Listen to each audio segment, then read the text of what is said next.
এত ছুটে দৌড়ে চিৎকার চেঁচামেচি না করে একটু থিতু হয়ে বসে দেখিনি। বাতাসের বুকে পা তুলে বলে গেল কেউ।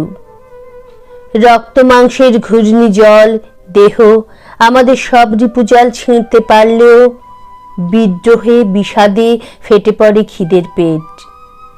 বাটি হাতে মন্দিরের সামনে অপেক্ষারত আদিগন্ত ক্ষুধার্তদের উদম সারি। কারুর পাতে 5 টাকা পড়লেই জয়ধ্বনিতে জেগে ওঠেন দেবদেবী। বর্ণহীন শুষ্ক কপালের বলিরেখায় লেখা হয়নি সাম্য মৈত্রী আলো। তারা ভাগ্য পরীক্ষায় বসে দিনের পর দিন। ধৈর্যের নাম তখন স্ফুলিঙ্গ অথবা ঈশ্বর।